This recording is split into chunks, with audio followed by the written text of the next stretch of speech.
মাধ্যমিক উচ্চ মাধ্যমিক পরীক্ষার্থীদের একটা সম্মানীয় অনুষ্ঠান, যেটা আমাদের পাড়ায় প্রত্যেক বছর হয় 2 দিন ধরে। হ্যাঁ, এটা একটা কিন্তু পার্টির হাত ধরেই হয়। মুহূর্তে কোন পার্টি ভালো আর কোন পার্টি খারাপ সেই উদ্দেশ্যে আমি যাচ্ছি না, কিন্তু এখানে যেটা করা হয়েছে তৃণমূল পার্টি অফিস থেকেই কিন্তু আমাদের প্রত্যেক বছর এটা হয়।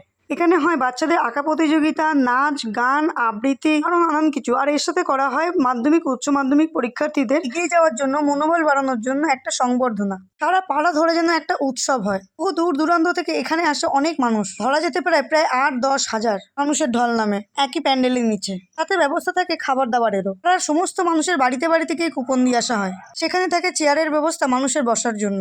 বৃষ্টি আসলে যাতে কারোর অসুবিধা না হয় সেইভাবেও গার্ড করা হয়। অনুষ্ঠান দেখতে দেখতে খাবার ছিল Sprite, ice cream, coffee, chicken egg roll, fuchka আরও কত কিছু। ফিল আসবে যেন আমরা কোনো থিয়েটারে এসেছি অনেকজন মিলে। আর হ্যাঁ, এই মানুষটার নামে পীযূষ বিশ্বাস। তার উদ্যোগেই প্রত্যেক বছর এই অনুষ্ঠানটা হয়। কোনো পার্টির হয়ে বলছি না, তবে এই মানুষটা কিন্তু সকল মানুষের পাশে দাঁড়ান। ভিডিওটা কেমন লাগলো অবশ্যই জানিও।